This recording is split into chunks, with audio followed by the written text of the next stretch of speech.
Hello friends, BA third year की class में आप लोगों का स्वागत, अभिनंदन। पुनर्जागरण के क्रम में आज हम पुनर्जागरण के कारणों का अध्ययन करेंगे कि आखिर किन कारणों से पुनर्जागरण की ये इतनी बड़ी महान घटना घटित हुई थी। तो पुनर्जागरण के कारणों के ऊपर आपको बड़ा क्वेश्चन भी पूछा जाता है कि पुनर्जागरण के कारणों पर प्रकाश डालें। तो पुनर्जागरण के कारणों की श्रेणी में हम सबसे पहले जो लेते हैं वो है धर्मयुद्ध। धर्मयुद्ध जिसको क्रूसेड कहा जाता है।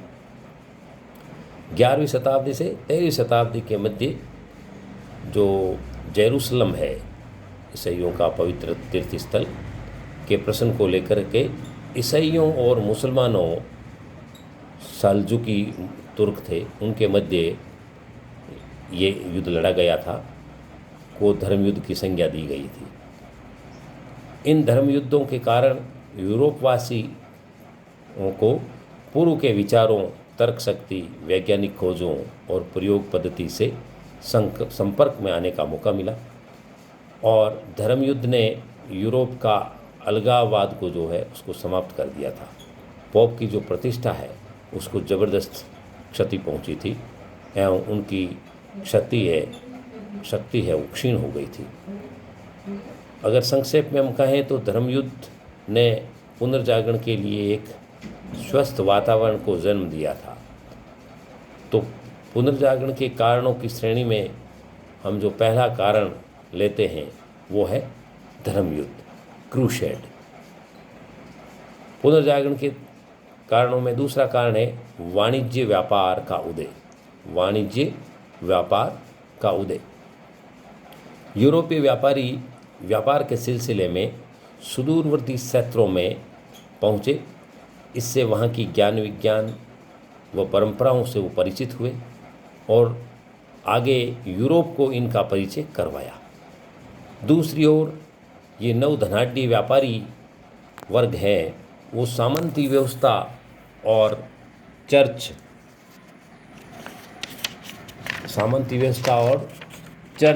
के धार्मिक हस्तक्षेपों का विरोधी थे, ब्याज का विरोध करते थे। अतः उन्होंने सामंतवादी व्यवस्था व चर्च के सिद्धांतों का तार्किक विरोध करना शुरू कर दिया था। सामंती व्यवस्था और आपके ब्याज की पद्धति का विरोध किया था। फलस्वरूप अंधविश्वासों और रूढ़िवादियों का पतन हुआ और साहती व्यापार के विकास में सहयोग मिला और विभिन्न नवीन शहरों का उदय हुआ। नवोदित शहरों में नए शिक्षण केंद्रों की स्थापना हुई और चर्चाओं के माध्यम से विचारों का आदान प्रदान हुआ। फलस्वरूप ऐसे वातावरण का निर्माण हुआ जिससे प्राचीन मान्यताएं और अंधविश्वास धूमिल हो गए। तो ये दूसरा कारण हम मान सकते हैं धर्मयुद्ध के कारणों में। तीसरा है कुस्तुनतुनिया का पतन। 1453 में मोहम्मद थर्ड ने, उस्मानी तुर्कों ने पूर्वी रोम साम्राज्य की जो राजधानी थी कुस्तुनतुनिया, उसके ऊपर अधिकार कर लिया। कब किया? 1453 में मोहम्मद थर्ड के नेतृत्व में। इस पतन के साथ ही वहाँ के जो लेखक है, वैज्ञानिक है, विद्वान है, वो सब इटली और यूरोप के जो अन्य देश हैं उनमें चले गए थे और वो अपने साथ वहाँ कुस्तुनतुनिया से पांडुलिपियाँ और कलाकृतियाँ लेकर के गए थे और वहाँ के बौद्धिक चेतना को विकसित करने में सहायता की थी। जैसे एरेस्मस दार्शनिक, इतिहासकार और तर्कशास्त्री थे, उन्होंने 250 पांडुलिपियों लेकर के इटली पहुँच गए थे, जिससे इटली का विकास हुआ था। और बेसारियन 800 पांडुलिपियों के साथ इटली पहुँचे थे। और दूसरी ओर कुस्तुनतुनिया के पतन से यूरोपीय एशियाई व्यापार बाधित होने लगा। यूरोप और एशिया के मध्य जो व्यापार होता था वो बाधित होने लगा। लेकिन यूरोप में एशियाई माल की जो मांग थी वो बहुत ही ज़्यादा थी।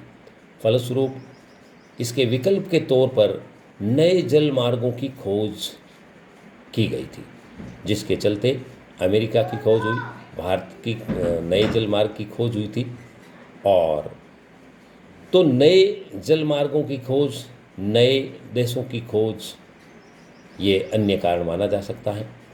फिर है कागज़ और छापे खाने का आविष्कार। कागज़ बनाने की जो चीनी कला को यूरोप ने अरब से सीखा था और 1453 में जर्मनी में जोहान्स गुटेनबर्ग ने टाइप मशीन का आविष्कार किया था और 1470 में बनेक्स सार्वन ने इंग्लैंड में प्रिंटिंग प्रेस छापे खाने की स्थापना की थी। इन आविष्कारों से प्रकाशन है वो विकसित हुआ, जो छापाखाना है वो विकसित हुआ और आम लोगों के लिए पठन पाठन की जो सामग्री है वो सुलभ हो गई थी। जनसाधारण में शिक्षा के प्रति जो रुचि है वो जागृत हो गई थी। पुरानी जो मान्यता हैं वो समाप्त होने लगी थी और यूरोप वासियों का जो बौद्धिक स्तर है, जो बौद्धिक विकास है, होने लगा था। तो इस प्रकार से कागज़ और छापेखाने का आविष्कार है वो इसमें काफ़ी हेल्पफुल रहा और पुनर्जागरण को गति प्रदान की गई। जो नेक्स्ट कारण है वो है सामंतवाद का उदय। सामंतवाद का उदय, जो धर्मयुद्ध और जो भौगोलिक खोजें हैं और जो वैज्ञानिक जो विचारधाराएं, उनके विकास और उदय के साथ ही 5वीं शताब्दी में चली आ रही जो सामंतवादी व्यवस्था है वो अपने पतन की ओर अग्रसर हुई और 15वीं शताब्दी तक लुप्त प्राय हो गई थी। इससे लोगों का जीवन संतुलित और उन्मुक्त बनना शुरू हो गया था और मध्यम वर्ग का उदय संभव हो गया था। यही मध्यम वर्ग जीवन के प्रत्येक क्षेत्र को प्रभावित करने लग गए थे। तो एक तरह से सामंतवाद का पतन, जो कि 5वीं शताब्दी से चला आ रहा था, और इसके पतन से सामाजिक सौहार्द, सामाजिक समानता का वातावरण पैदा हो गया था। भौगोलिक खोजें, Marco Polo, Vasco da Gama, Columbus जैसे साहसी नाविकों ने भारत, चीन, अरब आदि देशों के जलमार्गों की जो खोज की थी, उससे व्यापार व धर्म के प्रचार प्रसार में विश्व के विभिन्न भागों में सचेतना जागृत हुई थी। नाविकों के कारण पूर्व के धर्म और सभ्यता का पश्चिम को ज्ञान मिला, जिसके दृष्टिकोणों से परिवर्तन हुआ और सबसे व्यक्तित्व की चिंतन परंपरा का विकास हुआ। तो भौगोलिक खोजों के कारण से भी पुनर्जागरण का अभ्युदय हुआ। शिक्षा और साहित्य का विकास, जैसे शिक्षा की उन्नति के कारण प्राचीन ज्ञान को तर्क की कसौटी पर कसा जाने लगा, जिससे अंधविश्वासों का नाश हुआ। 23वीं शताब्दी के कई विद्वानों ने साहित्य को पुनर्जीवित करने का प्रयास किया, जिनमें दांते, बेकन, पेट्रार्क प्रमुख थे।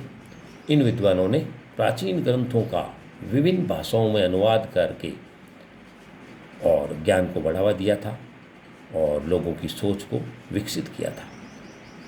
अगला कारण है मंगोल साम्राज्य का सांस्कृतिक महत्व। तत्कालीन जो मंगोल सम्राट कुबलाई खान का जो दरबार था वो पूर्व और पश्चिम के विद्वानों का एक मिलन स्थल था।